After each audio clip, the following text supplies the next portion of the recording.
Good morning, Mr Van Rompuy. You've been in office for 1 year, and in that time the whole edifice is beginning to crumble. There's chaos.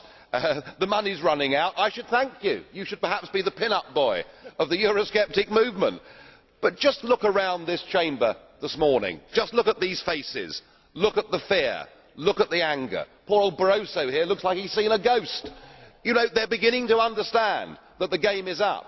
And yet, in their desperation to preserve their dream, they want to remove any remaining traces of democracy from the system. And it's pretty clear that none of you have learned anything. You know, when you yourself, Mr Van Rompuy, say that the euro has brought us stability, I suppose I could applaud you for having a sense of humour, but isn't this really just the bunker mentality?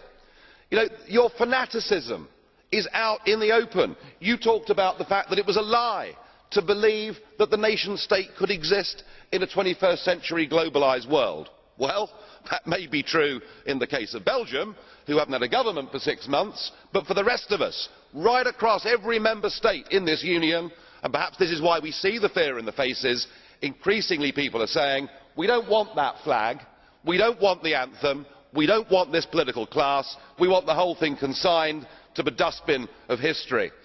And we had the Greek tragedy earlier on this year, and now we have the situation in Ireland. Now I know that the stupidity and greed of Irish politicians has a lot to do with this.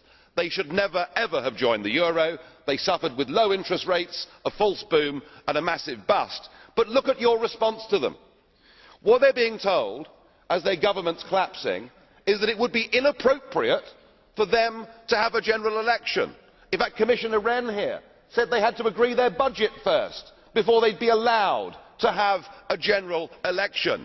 Just who the hell do you think you people are?